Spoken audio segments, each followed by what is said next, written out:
શ્રી હરિરાયજી મહાપ્રભુજી આપ શ્રી ગોકુલનાથજીના સેવક છે. આપે શ્રી મહાપ્રભુજી વલ્લભાચાર્યજીને ઉદ્દેશીને 100 સાખી પ્રગટ કરેલ છે. એમાં આજે સાખી ક્રમાંક 4 આવશે. દેવી દેવ આરાધિકે ભૂલ્યો સબ સંસાર, શ્રી વલ્લભ નામ નૌકા बिना कहाँ को उतर्यो पार, श्री वल्लभ कहाँ को उतर्यो पार. देवी देव आराधिके भूल्यो सब संसार, श्री वल्लभ नाम नौका बिना कहो को उतर्यो पार, श्री वल्लभ कहो को ઉતર્યો પાર. હરિરાયજી મહાપ્રભુજી આપ હવે આ વૈષ્ણવના ભ્રમશોભન થયા પછી અન્યાશ્રય જે કરતા રહ્યા છે એ ઉપર આપે આ સાખીનો ભાવ પ્રગટ કર્યો છે. દેવી દેવ આરાધિકે ભૂલ્યો સબ સંસાર.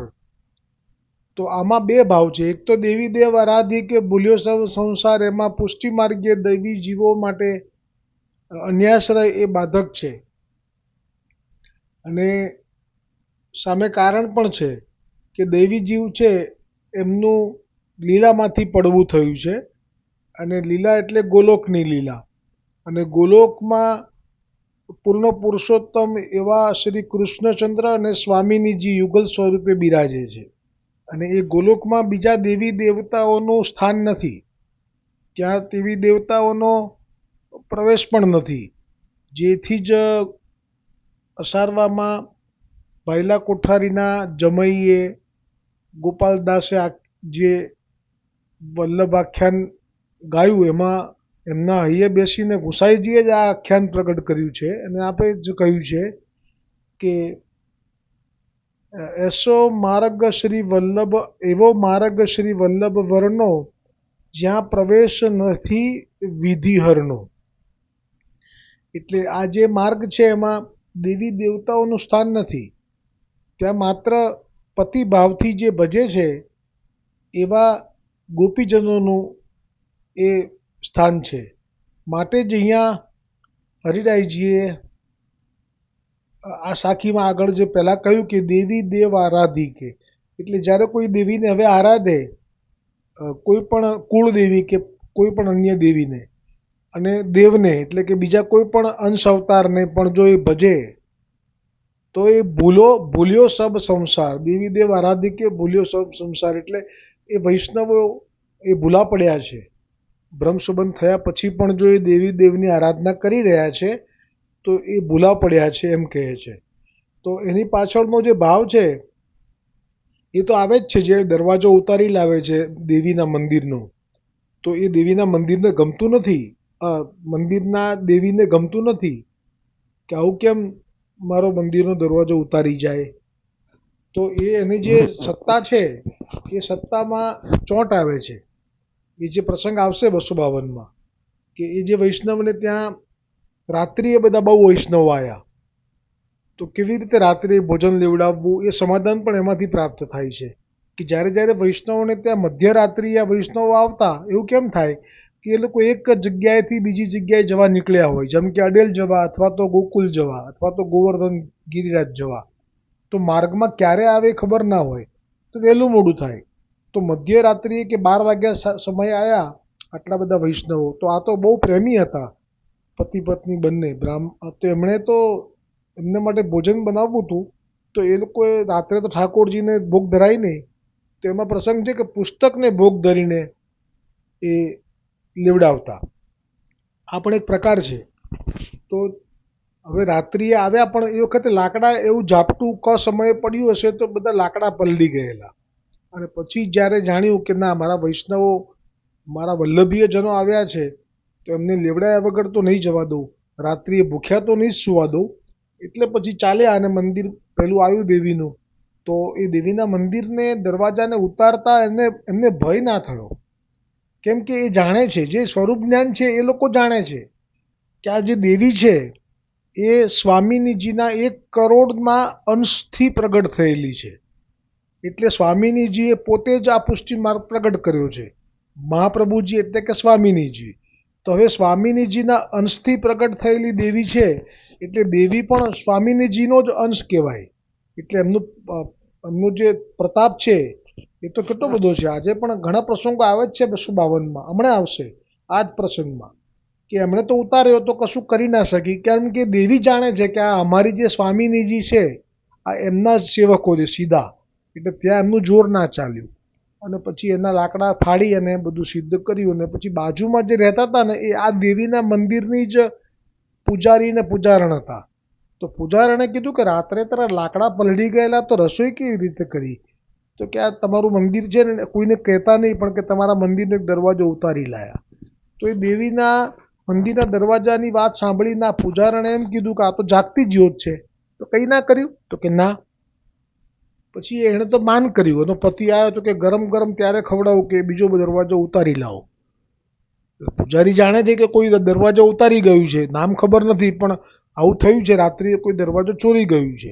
પણ કહે છે કે ગાડી થઈ છું તું મને મોકલે છે, આ તો જાગતી જ્યોત છે. તો કે ના ના, આ તો દીન છે. જો આ શબ્દો આવશે અંદર, એ તો બાપડી છે, બિચારી છે, કંઈ નહીં કરે. જો સ્વામિનીજીના અંશ એવી આ દેવીઓ છે, કોઈ સાધારણ નથી. સ્વામિનીજી સાથે સીધો સંબંધ છે એમનો, એટલે એમની અવહેલના ન કરવી સાધારણ લોકોએ. પણ વૈષ્ણવ કરે છે તો ત્યાં એ બાપડી થઈ જાય છે, આ સત્ય છે. તો આ તો પછી જીદ કરી, માન કર્યું, એટલે આને હિંમત આપી, એટલે આ તો ચાલ્યો એનો વર. પૂજારી છે તો પણ એ દરવાજો ઉતારવા ગયો તો દરવાજાને ચોંટી ગયો રાત્રિએ. આ કહે છે કે ના યાર, જઈને જોયું તો કહે છે કે જો આ રાંડ તારા લીધે હું ચોંટ્યો, આય હવે મને છોડાય. એ છોડાવવા ગઈ તો એ ચોંટી ગઈ. તો આ વાત છે. જે દેવી ભૂતલ પર છે એ જાગતી જ્યોત છે, એની આરાધના કરવાની ના કેમ પાડે છે? એવું થાય ને, સંશય અહીંયા થાય છે કે જાગતી જ્યોત છે તો પછી એની પાસે માગવામાં તો લાભ જ છે ને. પણ એ લાભ કોને છે એમ સમજાવે છે હરિરાયજી, કે દેવી દેવ આરાધવાનો અધિકાર કોને છે? કે જેમણે બ્રહ્મ સંબંધ નથી લીધો, જેમણે પૂર્ણ પુરુષોત્તમ એવા કૃષ્ણચંદ્ર પ્રભુ અને આપની શક્તિ એવા સ્વામિનીજી એ જ વલ્લભ થયા, એમનેથી સેવક નથી થયા, એ લોકોએ જરૂર દેવી દેવને આરાધવા જોઈએ. ગણપતિના ઉપાસકો હોય તો ગણપતિ પાસે જઈને એમને મનાવવા જોઈએ. આ સંસારમાં એ ના નથી પાડી, એક આ ભાવ છે. પણ ભાગવતજીમાં તો શરૂઆતમાં જ સુખદેવજીએ પૂછ્યું કે ફળ પ્રાપ્ત કરવું હોય કોઈ પણ પ્રભુની પ્રાપ્તિનું કે લૌકિકમાં, તો કોની આરાધના કરવી? તો ભાગવતજીમાં શરૂઆતમાં સુખદેવજીએ કહ્યું, આમ તો જે નિયમ પ્રમાણે આ બધાનું માન રાખવું પડે ને, દેવી દેવતાઓનું માન રાખવું તો પડે જ. સુખદેવજીએ પુષ્ટિ માર્ગીય જીવોએ રાખવાનું નથી, આટલો ભેદ છે. સુખદેવજી તો આખી ભાગવતજીની કથા કરવા બેઠા છે ને એ પુષ્ટિ માર્ગીય નથી, એ મર્યાદા માર્ગીય છે.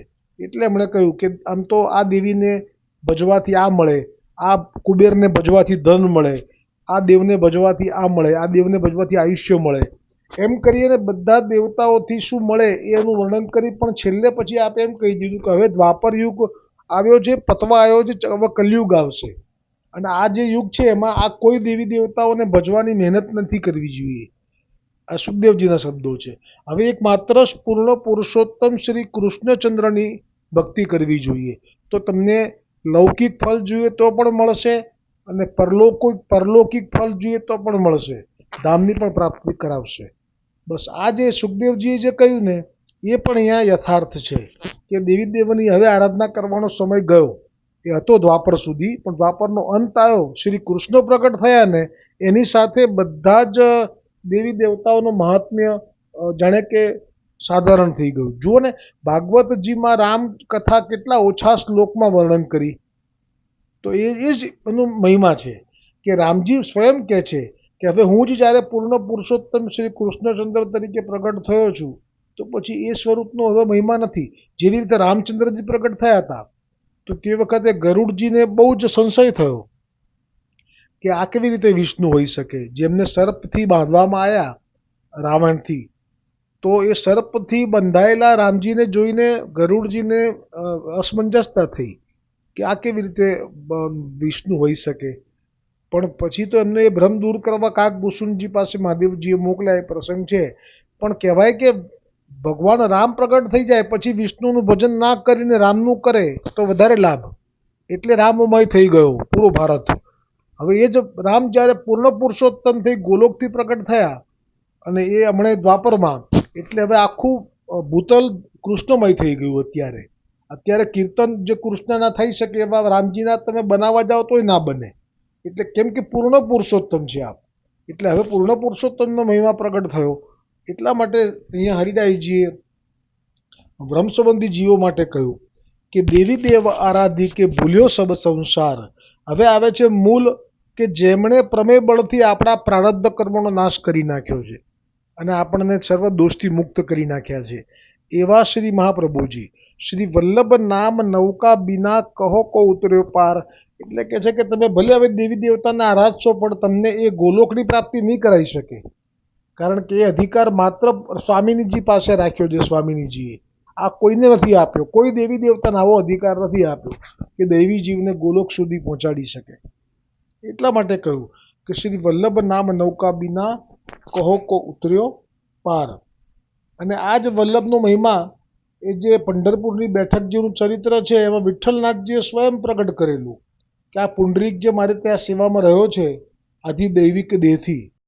આદિ ભૌતિક તો કેટલાક યુગો પહેલાં એમનો દેહ છૂટી ગયેલો છે, પણ પછી એ સેવામાં છે વિઠ્ઠલનાથજીની. પણ હવે જેમ જેમ વલ્લભનું પ્રગટ થવાનું નજીક આવ્યું ને એમ એમ એને સ્મરણ થયું કે હું તો લીલાનો જીવ છું, તો મને લીલા પ્રાપ્તિ કરાવો. તો પંઢરીનાથે કહેલું કે એ તો વલ્લભથી જ થશે. વલ્લભના સિવાય કોઈને સત્તા ગોવર્ધનનાથજીએ નથી આપી. આ વિઠ્ઠલનાથજીના શબ્દો એ બેઠકજીના ચરિત્રમાં વાંચી લેવા. અને ખરેખર વલ્લભ પધાર્યા અને પછી આ બ્રાહ્મણનું રૂપ લઈ આ પુંડરીકને સાથે લઈને ત્યાં ગયા અને કહ્યું કે આમનો અંગીકાર કરો ને, અને વલ્લભ અંગીકાર કર્યો. આ લીલા છે. તો અહીંયા દેવી દેવ એટલે બીજા અંશ અવતારને ભજવાથી કંઈ ના થાય. પુંડરીકથી એ વલ્લભ પાસે જ આવવું પડે. એટલે કહ્યું શ્રી વલ્લભ નામ નૌકા બિના કહો કો ઉતર્યો પાર. શ્રી વલ્લભ કહો કો ઉતર્યો પાર. આવું જે પેલા હરિવંશ પાઠક જે હતા લીલાના જીવ, એ ગણેશના ઉપાસક હતા. ત્યાં જ એમને નગરમાં જ આવ્યા મહાપ્રભુજી. એમને જોતા જ કે ખેંચાણ થયું, લીલાના હતા એટલે. પણ એમને એમ થયું કે એ બ્રાહ્મણ છું, હું શું કરવા એમનો સેવક થવું. એટલે એ આયા ગણપતિજીની અંદર આસક્તિ હતી. એટલે ગણપતિજીના પૂજાની સામગ્રી લેવા ગયા હતા. મહાપ્રભુજીને જોઈને આકર્ષણ થયું પણ મન પાછું પડ્યું. સરખાપણું લાગ્યું કે હું બ્રાહ્મણ ને એ બ્રાહ્મણ, સ્વરૂપ જ્ઞાન ના થયું. એટલે પાછા આવ્યા તો ઘરમાં આવતા ઠોકર વાગી અને ગણપતિજીએ દર્શન આપ્યા અને અપ્રસન્નતા થઈ વ્યક્ત કરી કે તને ખબર નથી એ કોણ છે, તું જ્યાંથી જેમને દર્શન કરીને પાસે જવાનો હતો કેમ ના ગયો? અરે એ તો તારા સ્વામી છે, તું લીલાનો જીવ છું અને એ સાક્ષાત વલ્લભ છે, સ્વામિનીજી છે, જા શરણે જા. આ ગણપતિજીના શબ્દો હતા. એટલે જ્યાં જેનો જીવ હોય ત્યાં જ જાય, અને એના માટે પછી બીજા દેવી દેવ પાસે જવાથી કોઈ દિવસ કલ્યાણ ના થાય. આવા જ પ્રસંગોમાં પેલી જે કનોજિયા સ્ત્રી પુરુષ બ્રાહ્મણ હતા એમને તો દેવી અજરાજુર હતા. આ હરિવંશ પાઠકને તો ઠોકર વાગી અને સ્વપ્નમાં દર્શન આપ્યા ને ગણપતિજીએ. પછી એ ગયા અને ઉદ્ધાર થયો, લીલા પ્રાપ્તિ હરિવંશજીની, હરિવંશ પાઠકજીની. પણ આ જે કનોજિયા સ્ત્રી પુરુષને તો હજરા અજુર દેવી રાત્રિએ એમને ત્યાં આવે અને એમની સામે પ્રત્યક્ષ આરોગે. એ દેવીનો આવો મિલનનો રોજનો નિયમ. પણ જ્યારે ચાચાજીની સેવા દેવીએ કરી એટલે બે જણાએ કીધું કે તમે તો સર્વે સર્વા, તમારી ઉપર તો કોઈ ના હોય. દરેકને એવું હોય જે દેવીની ઉપાસના કરતું હોય એને એમ જ થાય કે દેવીથી ઉપર કોઈ નહીં. અને આ સાચી વાત છે. દેવી પુરાણમાં પણ આવી જ રીતે વર્ણન કર્યું છે કે દેવીથી પછી બધા દેવતાઓ પણ શિવ, મહાદેવ, વિષ્ણુ પણ એમને પૂજે એવું બતાવે. એ દ્રષ્ટિએ આ બે જણા તો પતિ પત્ની તો કે તમે વળી કોઈ પુષ્ટિ માર્ગીય મહાપ્રભુજીના પુત્ર ગુસાઈજીના સેવકની સેવા કરી, ચાચાજી કરીને કોઈની? આ તમે જે કહો છો એ કોણ છે? ત્યારે આ દેવીએ કહ્યું કે આવું ના બોલો, આ તો સાક્ષાત પૂર્ણ પુરુષોત્તમ છે શ્રી ગુસાઈજી. અને એમના સેવક છે, એમને ગુસાઈજીની સેવા ના કરી શકીએ. દેવી દેવતાઓનો એક મર્યાદાનો ક્રમ કયો કે અમારાથી પ્રત્યક્ષ સેવા ના કરી શકાય, પણ એમના સેવક જોયા એટલે અમે રાખી રાત પંખો નાખ્યો. મેં તો મારા 4 સ્વરૂપ બીજા પ્રગટ કર્યા. આટલું સામર્થ્ય. દેવીઓ કોઈ સાધારણ નથી હોતી, પણ વલ્લભના સૃષ્ટિ માટે દેવીઓનું મહાત્મા 0. આ વાત અહીંયા હરિરાયજીએ કરી. પછી એ 2 જણાએ મહાત્મ્ય જ્ઞાન સાથે ગયા તો ગુસાઈજીએ પ્રસન્ન થઈ ગયા કે જો આ મહાત્મ્ય જ્ઞાન સાથે આવ્યા છે તો એમને ફળ પણ અધિક મળશે. આ એ જ છે જે સ્ત્રી પુરુષ કે જ્યાં પેલા 4 વૈષ્ણવને મોકલ્યા હતા. એટલે કહ્યું કે દેવી દેવ આરાધિકે ભૂલ્યો સબ સંસાર, શ્રી વલ્લભ નામ નૌકા बिना કહા કો ઉતર્યો પાર, શ્રી વલ્લભ કહા કો ઉતર્યો પાર. એટલે એ કહ્યું કે વલ્લભ નામ વિના કોણ ઉતર્યો પાર. એટલે અષ્ટાક્ષર મંત્ર ન જપે, ખાલી વલ્લભ વલ્લભ રટન કરે ને તો પણ એને ચાલે, એના માટે બંધન નથી. કેમ કે આ તો સાક્ષાત સ્વયં શીત સ્વામીજીએ કહ્યું પેલા પદમાં ગુસાઈજીની બધાઈમાં, શ્રી વિઠ્ઠલનાથ ચંદ ઉગ્યો જગ મેં, જગત ચાંદની છાઈ રહી, નિષેધીને રટત યા મુખશો, શ્રી વલ્લભ શ્રી વિઠ્ઠલેશ કહી. એટલે રટી શકાય. તો હવે આપણે એક નાનું દોડ લઈએ છીએ અને આ સત્સંગને વિરામ આપીએ છીએ. આજની સાખી અહીંયા વિરામ થાય છે. હવે જે સાખી આવશે એ સાખીનો ક્રમાંક 5 છે અને જેમાં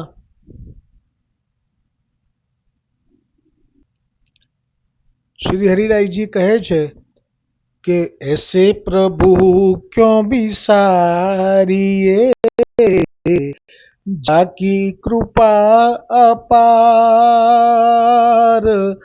पल पल में रटते रहो, श्री वल्लभ नाम उच्चार, श्री वल्लभ નામ ઉચ્ચાર. આપણા અધિકાર છે પુષ્ટિ માર્ગીય જીવોને કે વલ્લભનું નામ રટી શકે. ઠાકોરજીને એમ ના થાય કે અષ્ટાક્ષર કેમ નથી રટતા. તો આજે દોડ લઈએ છીએ કે વલ્લભ નામ સ્મરો, વલ્લભ નામ સ્મરો, વલ્લભ નામ સ્મરી